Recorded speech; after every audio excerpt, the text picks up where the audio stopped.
Good morning and welcome to Be Lean in 2015, the place to get the psychological tools and techniques to keep you motivated to be lean, healthy and have that sexy feeling. Today we are going to talk about emotional eating. A little recap of the last 4 hangouts, and basically by now it would be good to have set and written down a weight loss goal. When you write down your goals, your mind finds a way of going round and looking for it, ways to fulfill it. You should have scripted your long-term future vision so that you can focus on it, because we get what we focus our attention and energy on. And it also gives us our why we're doing this. When we script it out, we can have one foot in reality and take action, and we can have one foot focused on our long-term future vision, which helps us take alignment in actions in alignment with that long-term future vision. We can't take actions in alignment with something we want until we know what we want.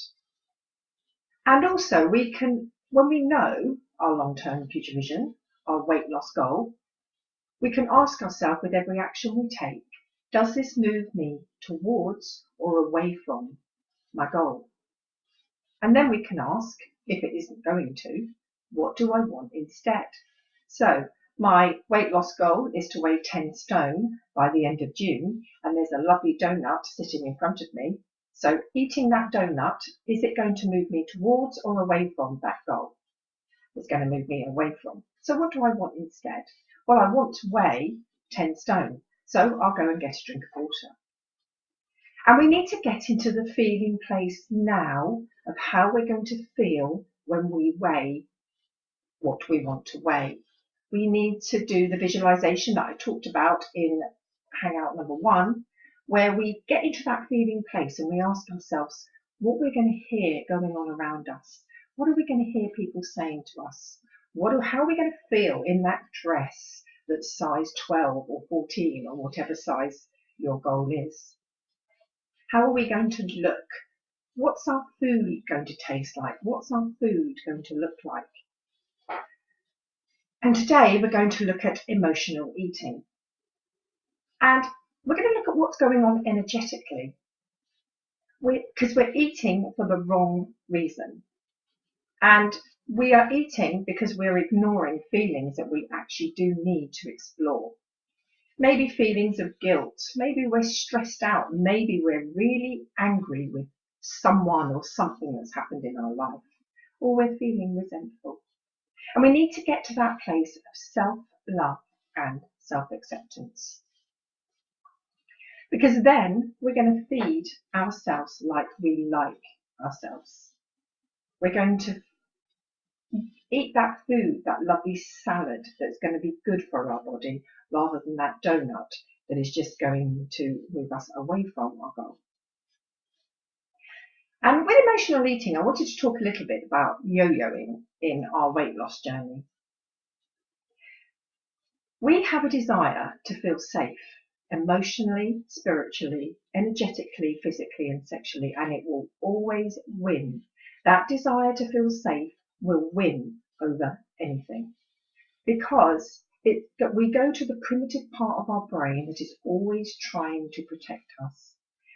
When it gets a message that we're unsafe, maybe without that weight buffer, maybe something's happened to us and we've decided that if we carry a little bit of extra weight, it won't happen again. Or maybe we are thinking, I'm going to date when I lose that weight. And it's an excuse not to date because maybe we're too scared. And we go into that flight and fight mode and we put that weight back on. So we might get to our weight loss goal and then feel unsafe. And remember, the desire to feel safe will always win. So we might eat to put that weight back on and to feel safe again, rather than stepping out of our comfort zone and going out on that date or going to get that new job. Because we're dealing with past trauma. Maybe we've had a nasty boss. Maybe we've had a spiteful partner and we never want to experience that again. So, and we feel exposed and vulnerable and small.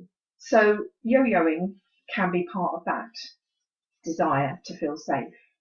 So we need to ask ourselves, when we were 1 pound away from our weight loss goal, what is it? What happened? Do we not want the attention? Do we not want people to start talking about our weight loss journey? Oh, I can see you've lost a lot of weight. Maybe we don't want to be the centre of attention. And then our primitive brain, as I said, signals danger and we start eating again.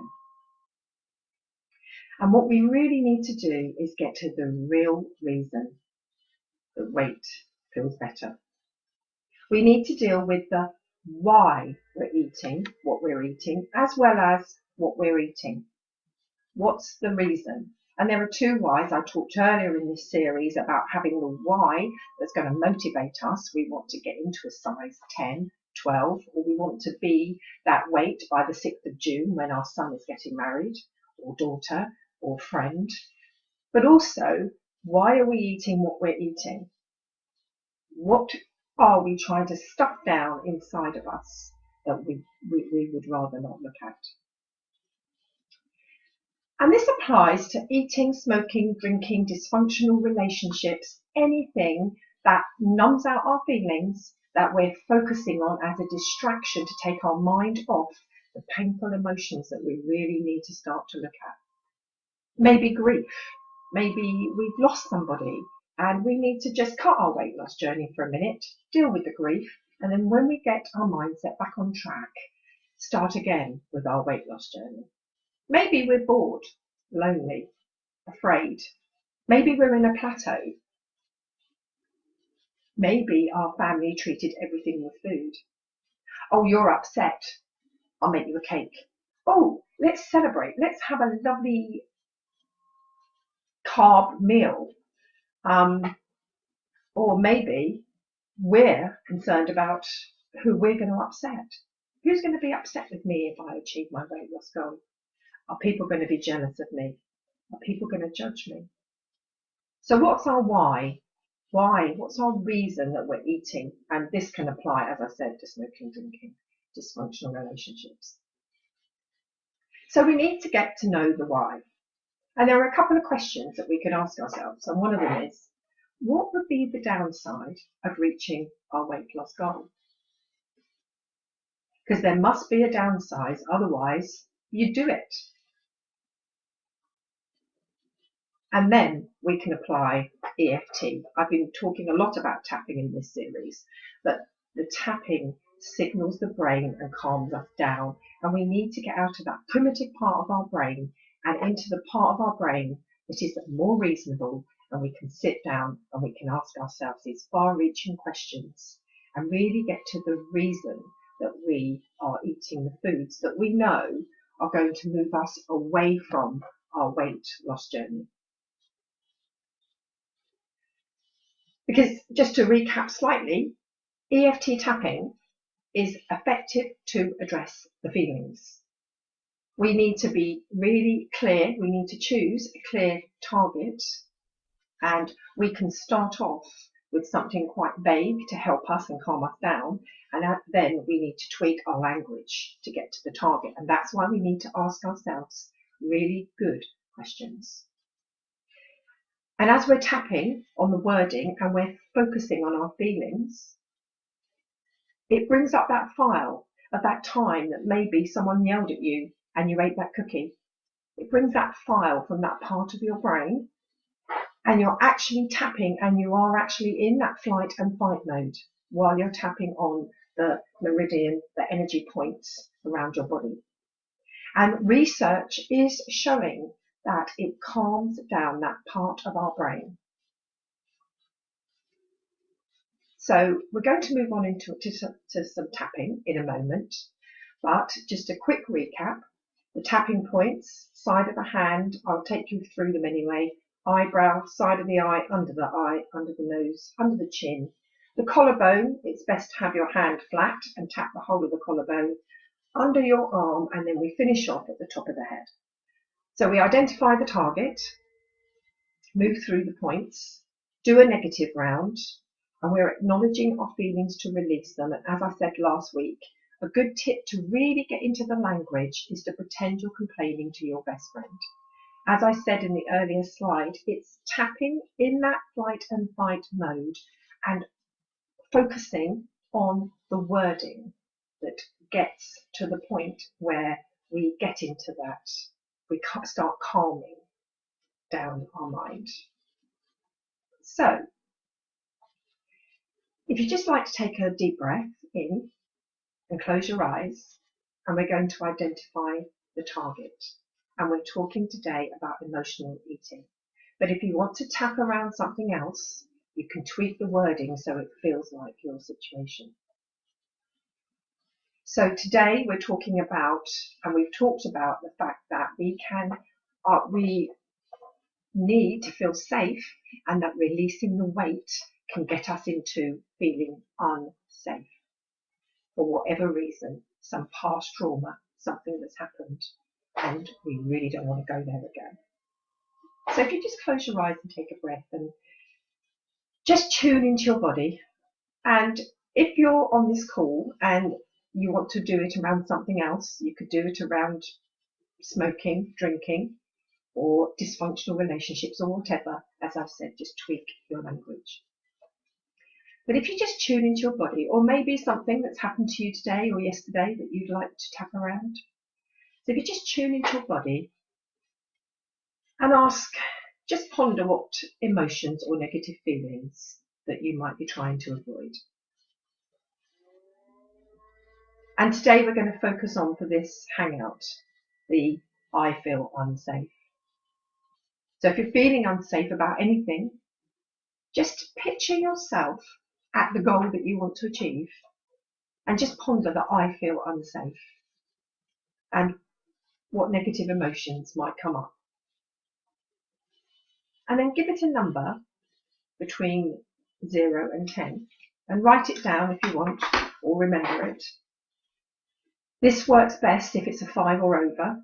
When we're under a 5, around a 3, it's when we can start actually, that fear starts to subside, and we can actually start to look at our goal and take actions towards it without sabotaging. Okay, so we're going to start tapping. As I said, please feel free to tweak the wording, and we're going to start as usual on the karate point, okay, with the whole hand or 2 fingers. When we move around the face and the body, we can use both sides, or we can just use one side. It doesn't matter. So we're going to work around feeling unsafe, okay, and we're going to picture ourselves at our weight loss goal or whatever goal, and we're going to ponder around feeling unsafe. So on the karate chop, even though I feel unsafe at the thought of losing my protection, I completely love and accept myself. Even though I feel unsafe without that extra protection, I completely accept how I feel. Even though I'm afraid of losing the weight, as I won't feel protected anymore, I completely accept how I feel. Eyebrow point. I feel unsafe without this protection. Side of the eye. I feel unsafe at the thought of losing the weight. Under the eye. I'm afraid to lose the weight as I feel unsafe. Under the nose. I am so afraid to lose the weight. Chin point. No wonder I'm sabotaging myself again. Collarbone. No wonder I'm sabotaging myself. Under the arm. I'm afraid I'll feel unprotected. Top of the head. I'll feel unsafe without that extra protection. So if we just take a deep breath and we ask ourselves how we're feeling now. After one round, how are we feeling? And if we consider the number that we had before around feeling unsafe, what is the number now? Has it gone down? If there's not a movement, maybe you need to tweak the language and get more specific, because the number is reflecting the level of fear.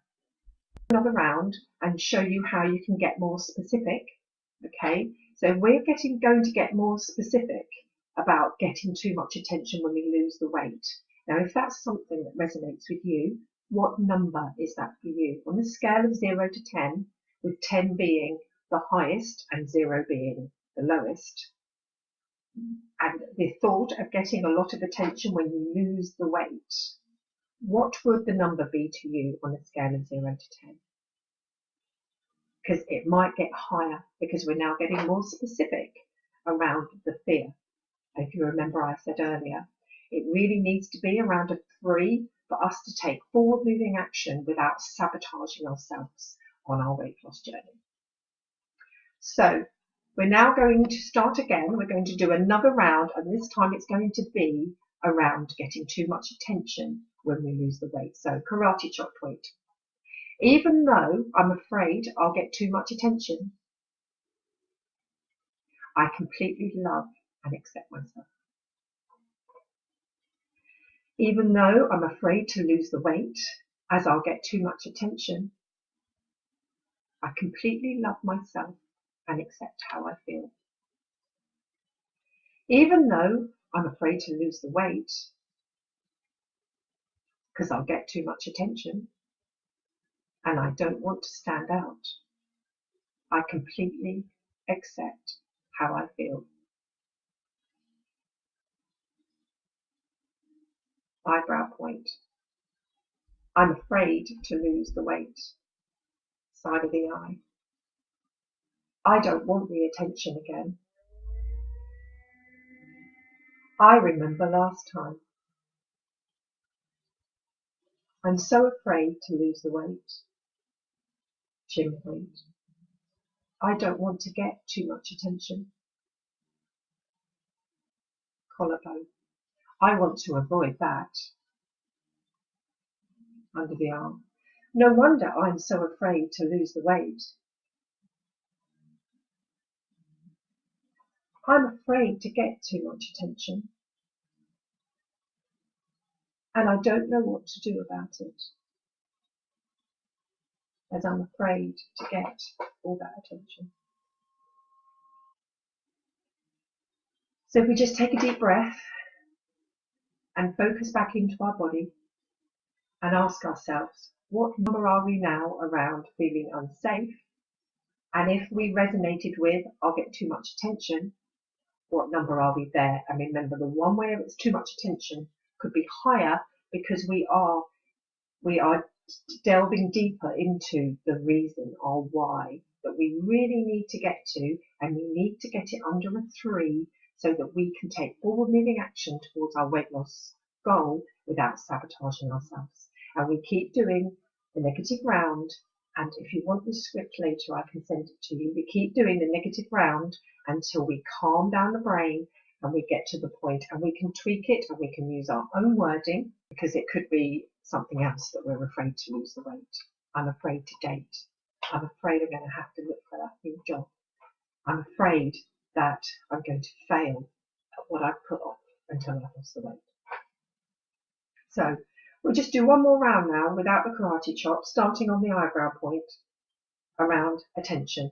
So I'm afraid of all that attention.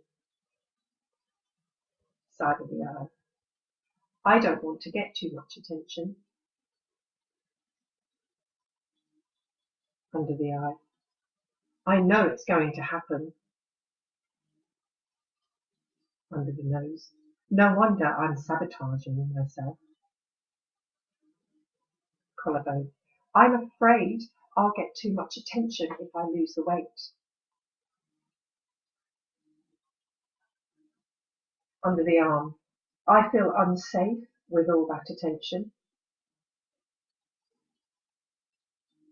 Top of the head. No wonder I've been doing all this self-sabotaging. I don't feel safe with all that attention. Take a deep breath and then ask yourself again, what number are you?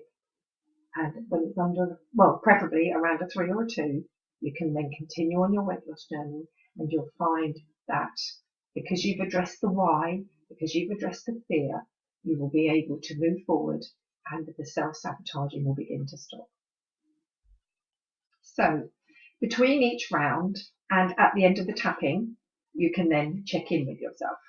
Tune into your body. Have you shifted? And if so, have you gone down? If the number's gone down, great. It needs to be under a 5, preferably a 3 or a 2. And the lower it gets, the less the fear. If it's shifted up, you need to tweak the language. You need to get more specific. You need to ask yourself some really good questions to get really deep. So once you repeat the negative round until it's a 5, and then you can finish off with a positive round. And if you repeat this, just repeat it until you get to a 3. And here's some really good questions to ask yourself to get to that why. As I said, what is the downside of reaching your weight loss goal? Because there must be a downside, otherwise you'd do it. What's the upside of staying overweight? Again, there must be an upside. What's it giving you? What a sense of? And you can keep asking that question until you really get deep. So what's the upside of staying overweight? Well, I won't have to date. So what will that give me? Well, I won't have to step out of my comfort zone. And then what will not stepping out of my comfort zone give me? And keep asking, what will that give me, until you get and unpeel all the layers of the onion to get to the real reason, and then tap around that fear. What's the advantage? What will it give you? What's the advantage of staying overweight? What's the benefit? What's the benefit of holding on to that weight? Maybe you'd have to pursue your dreams and you might fail. And maybe if you come down to your goal weight, you'll go back up again, and then you'll be embarrassed or ashamed. And again, you're going to get all the attention. Oh, it's a shame you've gone back up. You lost all that weight. What happened? Maybe you don't want that attention. Maybe you are scared of failing. So thank you for joining me today, and I hope you found it helpful. I can send out this presentation. I can send out the tapping scripts. I can send you a replay. We're going to talk more about the reason that we wait to date to get our job, to go for our dreams when we lose weight. I mean, a lot of it is around the fear, so we can hold on to that weight. And about abundance, because law of attraction, when we're in that space of abundance, when we're focusing on just being abundant, on just being happy, and we actually will lose weight automatically. So when they put their mindset on feeling good, the weight just automatically fell off. So it's about allowing yourself to be good enough to be in a vibrational space of abundance rather than lack. And around forgiveness. You know, a lot of us are very angry or resentful about things that have happened in our life, and we need to forgive. So thank you for joining me today, and I hope you join me in 2 weeks' time, 8:30 to 9 a.m. at the Be Lean in 2015 Hangout.